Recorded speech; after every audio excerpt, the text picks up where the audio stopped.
আপনারা কি নুরউদ্দিন মোহাম্মদ জাহাঙ্গীরের নাম শুনেছেন? অনেকে শোনেন। নুরউদ্দিন মোহাম্মদ জাহাঙ্গীরের প্রথম জীবন গিয়েছে একরকম। এই সময় একদিন এক বুড়ি তার দরবারে এসে বলছে, জাহাপানা, আমি আপনার কাছে এসেছি একটা নালিশ করতে। আমার বাড়িটা আপনার এই বাড়ি থেকে বেশি দূরে নয়।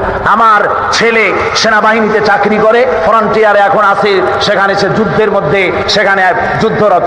এখন আমার এক সুন্দরী পুত্রবধূ ঘরে প্রতিদিন কে যেন এসে আমার বাড়িতে হামলা চালায়, আর আজকে রাতে সে এসে আমার পুত্রবধূর ইজ্জত বোধহয় নষ্ট করবে। সুতরাং আমি আপনার কাছে নালিশ করলাম, হয় আপনি ওই দুর্বৃত্ত থেকে আমার পুত্রবধূর সতীত্বকে হেফাজত করেন, নতুবা আমাকে এই আজকের রাতটা সময় দেন, আমি আমার পুত্রবধূকে নিয়ে আপনার এই রাজ্য থেকে অন্যত্র চলে যাই। জাহাঙ্গীর কোনো কথার জবাব দিচ্ছেন না, চুপ করে আছে। মেয়ে লোকটি বুড়ি মানুষ তো রেগে গিয়েছে, বলছে, জাহাঙ্গীর, আমি তোমাকে হতে দেখছি, তুমি যদি আমার পুত্রবধূর সতীত্বের হেফাজতের কোনো দায়িত্ব না নাও, তাহলে তোমাকে বলছি, তুমি যে পরকালে বিশ্বাস করো, সেই পরকালে তোমার স্রষ্টার সামনে আমি তোমাকে আসামির কাঠগড়ায় দাঁড় করাবো। জাহাঙ্গীর তবুও কিছু বললেন।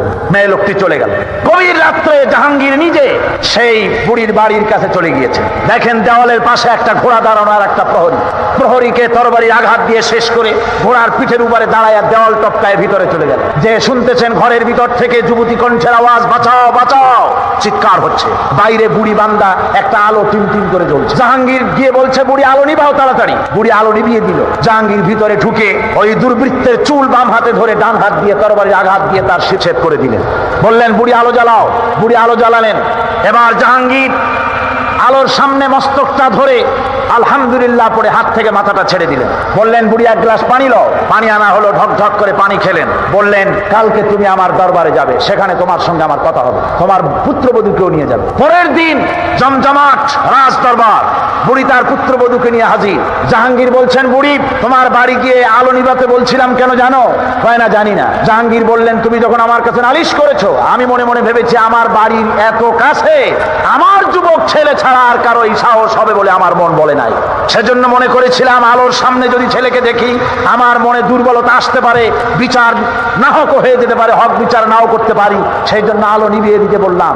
এরপরে তার শিরচ্ছেদ করে আলোর সামনে ধরে দেখলাম না, সে আমার ছেলে নয়, আরেকজন। এই জন্য আমি আলহামদুলিল্লাহ পড়লাম, পানি পান করলাম। এই জন্য তুমি যখন নালিশ করেছো আমার কাছে আর বলেছো কিয়ামতে আমাকে আসামি বানাবে, সেইখান থেকেই হক বিচার করতে পারি কিনা এই চিন্তা এ পর্যন্ত কিচ্ছু খাই নাই, শুধু পানি খেয়েছি তোমার বাড়ি গিয়ে।